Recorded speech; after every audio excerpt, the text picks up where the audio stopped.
to Glenlarvan, and DS Agri have been busy and done a whole bunch of contracts for us. So we are going to collect all of those. I'm not exactly sure how much this is, but it is a fairly hefty chunk of cash. Yeah, there was a lot of cash. I put away all of the spare stuff, to be fair. The guys did leave it pretty tidy, so I was having a bit of a dig at them last time and I was completely unfounded. So just spamming the new contracts button, a few more FERT contracts, and still the potato seeding contract. So I've had a bit of a play with the crop rotation to bring the grass in, like I said. So I've added the crop rotation plan for a start. It's not the best crop rotation, but we get a little bit of a boost out of it. So, you know, it'll work. I want to get our potatoes planted today. So we're going to buy ourselves a Grimmy GL 420. Can't afford the bigger one and wanted to buy it rather than lease it because the plan is to do potatoes through the year. Just double checking I didn't screw myself and there was one in the sales. And I'm also going to get a front cultivator because the field that we are planting has been freshly ploughed. So I kind of like this setup, and it's sort of like you see them doing when they're doing potato planting in the real world. So obviously not exactly the same, but gives the visual effect. And sometimes I like that. So yeah, that's what we're going for. It does mean that we'll be able to do the potato planting contracts as well. I think there's only one at the moment, but before I attach everything, I'm going to go and refuel and repair.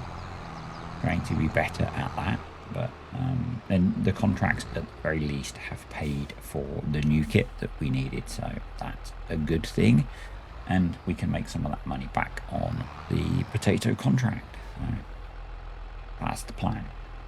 That's the plan. So the fuel tank is empty, so we do need to buy some more. I think I said in the last video I was going to bring the cows over. I'm actually going to leave it until May because the grass is not very grown in yet. So I think we'll leave them over at Maypole for one more month. I'm actually thinking that when I bring the cows over, we'll do one last episode on Maypole where I sell everything off, because I think that'd be kind of fun. So yeah, we're going to do that probably. I'm debating, obviously we'll sell the yard on there, and I'm wondering how to do that, because in theory we'll have to sell all the buildings, which might be the way to do it, because that will account for the value of the farm as well as the land. So there is a bit more money to come from there. I actually haven't still yet, I think, added in the April payment from the dairy. I keep forgetting to do it. There's about 20 grand to add in, which would be a nice little bonus. And then there'll be the money for May's milk before we bring the cows over. So probably in May as well, we'll start getting grass working contracts, which will really help out with feed.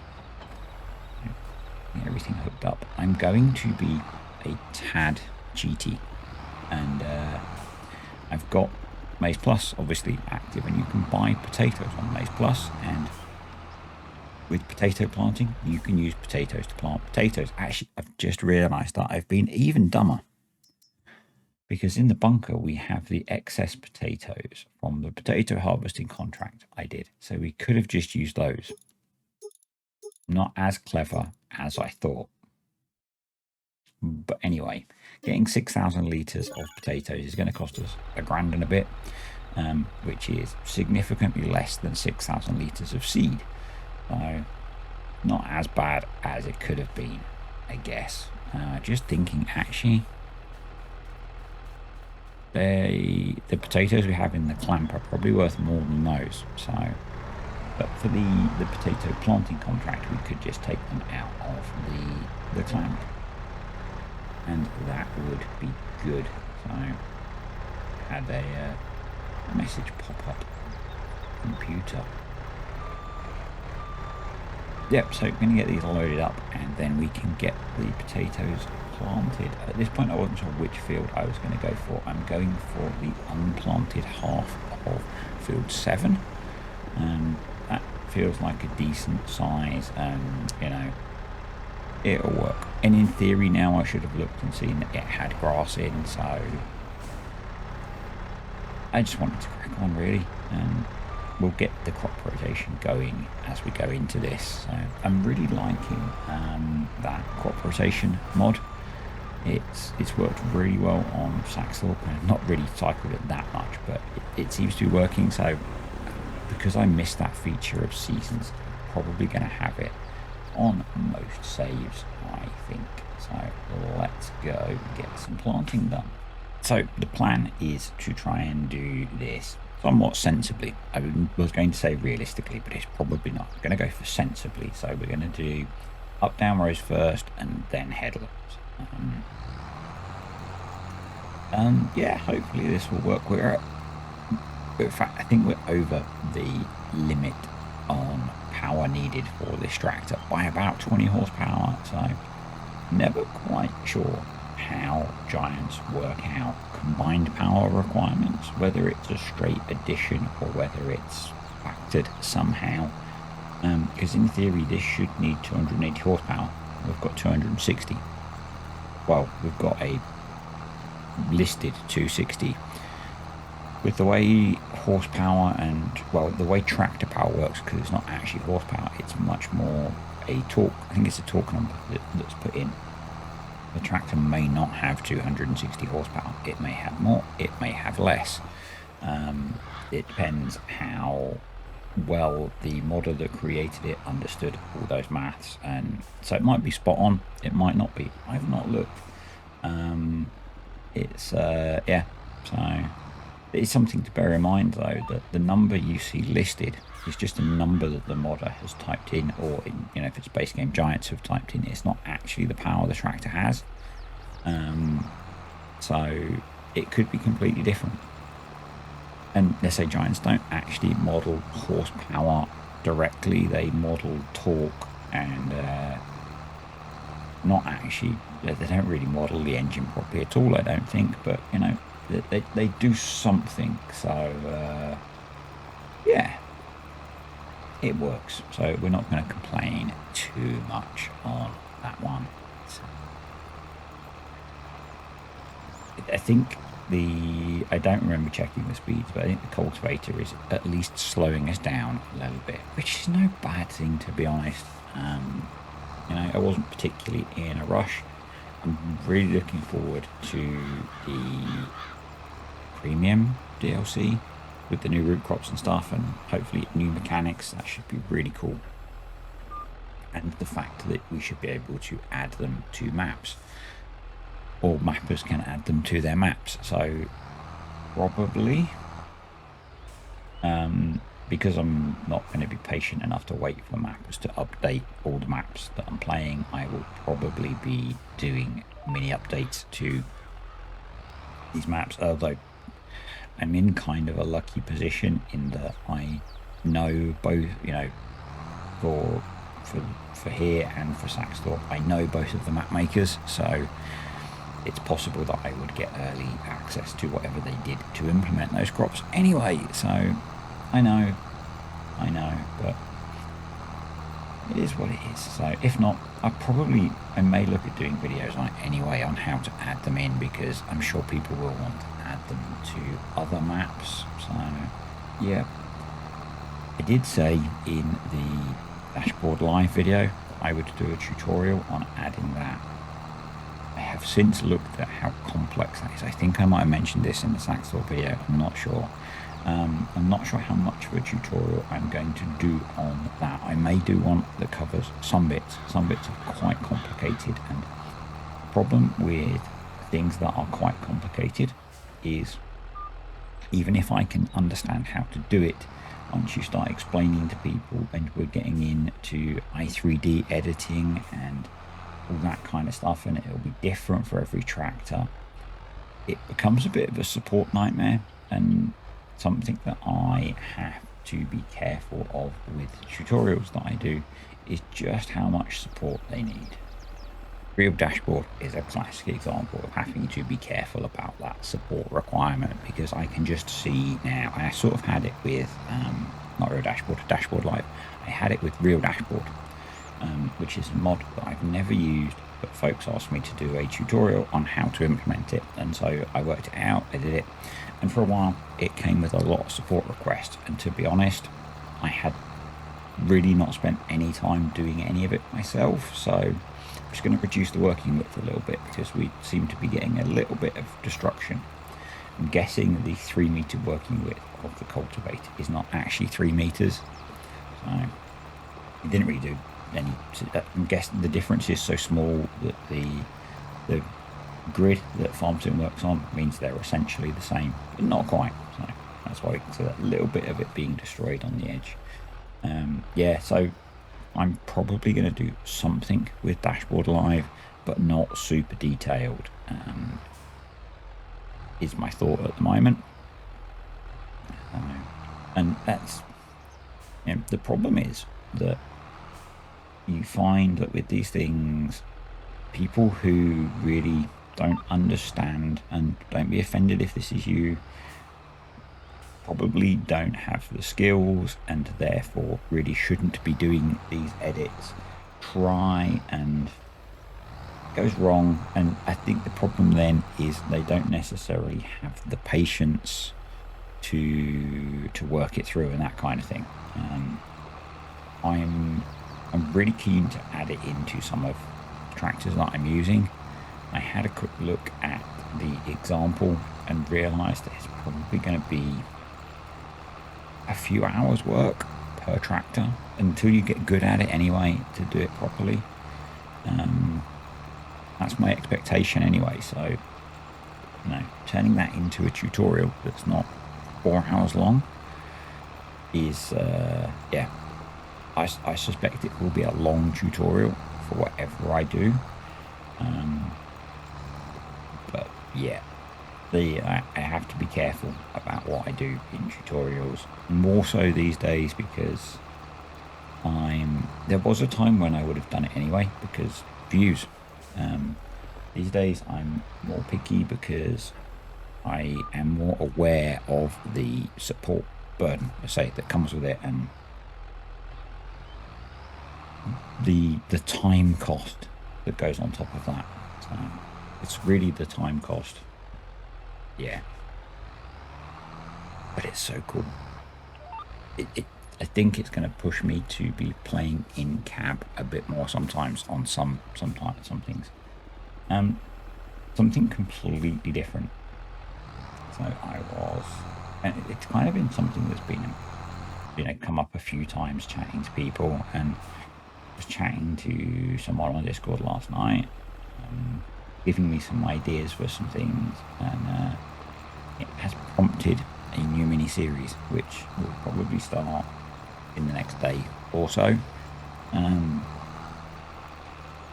We are going to be experimenting with, what was I calling it? I've forgotten the name. Something like Disturb's Innovative Cultivation Services. Something like that. And we are going to be messing around with some of the much more cheaty mods. I'm going to be exploiting my XML editing abilities and making some of them even more cheaty, and we're going to be doing a bunch of fast farming kind of stuff. So think Mr. CDP on Eureka Farms from FS19. We're doing that kind of thing, but I have the advantage of being on PC, and so I'm not limited to the cheaty things that are available either in the map or on ModHub. Yep, we are going, got it set up on the Big Texas map, and just gonna have a bit of fun. The theory being, particularly at the moment, hoping I can make some really short, quick videos. So to drop in around the regular videos, which I'm finding it hard to have the time to make at the moment, we hopefully have some short, fast, fun videos. So a little bit like the Ohio series that I did, but a bit more extreme. So yeah, that will probably start in the next day or so. I'm not sure on schedule for releasing videos at the moment, but I'm really looking forward just to playing that. I set it up this morning. And yeah, I've got some fun kit planned on there. Got some fun stuff that I want to bring into some other saves as well, which is a bit different to how I've normally been playing. And I think it's a little bit of the Essex in me creeping in. I see some of these things appear on Mod Hub and get a little bit excited. So yeah, there are some other things coming in again, and I've downloaded them. I've not really played with them much yet, but I think I might be doing things like, depending on how they're set up, I might be putting in some of the custom engine sounds as well. Yeah. I just want to, I don't know, not sure. So the big tech, I think it's Big Texas, the Texas map series is just to have a bit of fun and do something, you know, fast and very different for me, very different. And some of you probably will enjoy seeing me play like that. We'll see. And then there are just some other little bits and pieces that I see crop up that I think that would be fun to play with. So they are going to appear, and it'll be a bit of a deviation from some of the standard stuff. Yeah. I'm so glad these hedges have collisions. So something that I need to do, or need to get one of the DS Agri guys to do, because I know Eagles likes to have a little fettle, is the brakes on this thing are a bit dodgy. They need a little bit of a tune-up. So I've been meaning to do it for a while. Eagles did go in on this particular tractor, and he adjusted the wheels and the fuel tank, because the fuel tank was incredibly small. So yeah, well, I might have to have do a bit of work on the brakes. It does not stop well. It does not stop well at all. Yeah. It's Friday. I would normally be really happy that it's Friday, because that would normally mean recording with Cartech, and it would mean a short work day. Neither of those are happening this week, so we're still struggling to get time to record the multiplayer stuff, and I have my short Fridays are non-existent at the moment. I have a day full of meetings today, and I'm not sure what next Friday looks like, to be honest. It might be similar.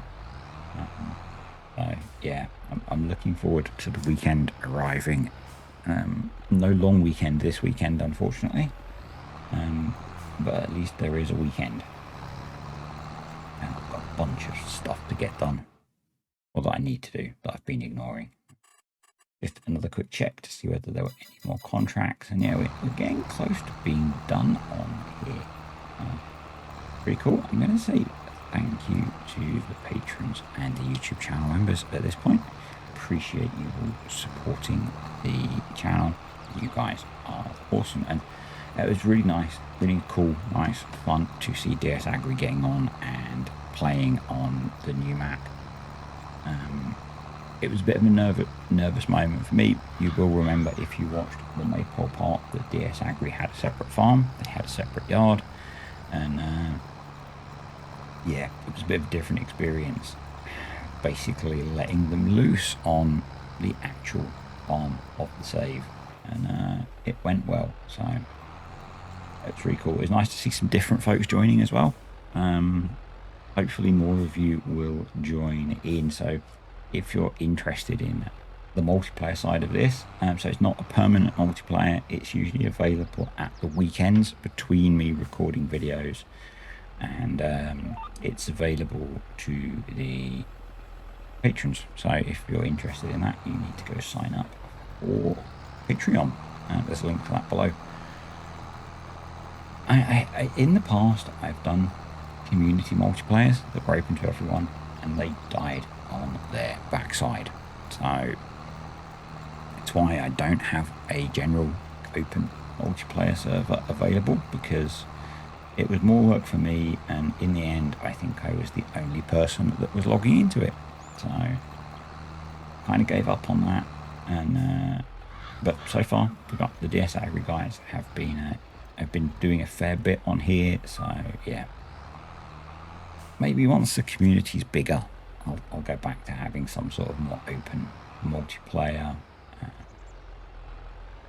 I kind of like the way BF does it, in that you have to be either a patron YouTube channel member or have a certain rank on Discord, so that you have to be part of the community, and I like that. Speaking of community, so I say thank you to, I don't know if you want me to say your name, so I'm not going to. One of the community has donated a license for the Hay and Forage extension for me to give away. So I'm going to do that in probably, I think, the next video on here or Saxthorpe. And it'll be a bit like how I did the previous giveaway. So keep watching. I might announce it on Discord, but it's something that I want to, it'll be buried in a video because I want it to go to someone who's part of the community. So it won't be specifically mentioned in the title or the description of the video, because again, I don't want, you know, the kind of, I'm sure there are bots that scrape YouTube looking for competitions, so it won't be mentioned like that because I want it to go to part of the community. But thank you to the person who donated the license. If he is happy for me to say who it was, I'll say in the video. But yeah, that'll probably be, I think, the next, I'm gonna go, it'll be the next video on here. And it's a Steam only license for the Hay and Forage extension. So if you don't play on Steam, then probably not worth entering because you won't be able to use it. Yeah, so really awesome little community that we have here. It's very cool. I'm still planning at the 5,000 subscriber point that we will have a bigger giveaway. We're under 400 away now, so it's closing in, and I think the plan, I might do a copy of the premium edition or a season pass, a year 2 season pass, so it'll be a decent prize. It's actually coming around quicker than I expected. I thought it might take the whole year to hit that 5,000 point, but I think it's probably a couple of months away now, so stay tuned. Anyway, we're pretty much done with this, so thanks for watching, folks. I think next time, I'm not sure what we do next time. We've got some rolling to do, so we'll just keep playing basically. Yeah, so if you enjoyed the video, click the like button. Any comments, questions or suggestions, stick them below, and I will see you next time.